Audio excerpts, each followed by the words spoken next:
खंडणीची मागणी करत व्यावसायिक जितेंद्र परदेशी यांच्यावर खुनी हल्ला प्रकरणी गुंड सोनम शिंदे, मुजमिल शेख, नितीन पालकर व जयेश माने या चौघांच्या पोलीस कोठडीत 1 दिवसाची वाढ करण्यात आली आहे।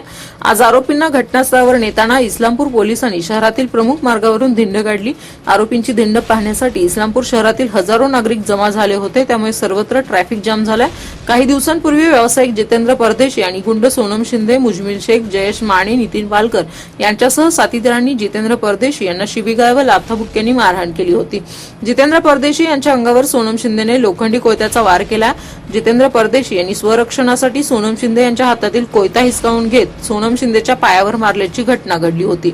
या प्रकरणात 4ही संशयित आरोपींना इस्लामपूर पोलिसांनी अटक केली आहे। आज सकाळी 11च्या सुमारास मुजमिल शेख, जयेश माने व नितीन पालकर या तिघांना शिराळा नाका येथे घटनास्थळी आणलं होतं।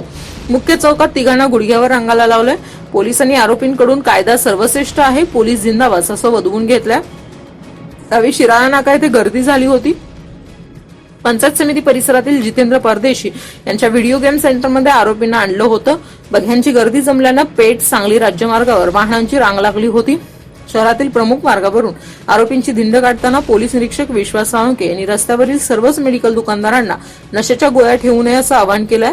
दुकानात नशेच्या गोळ्या सापडल्या तर कारवाई केली जाईल असा सज्जड दमही मेडिकल चालकांना त्यांनी यावेळी दिलाय।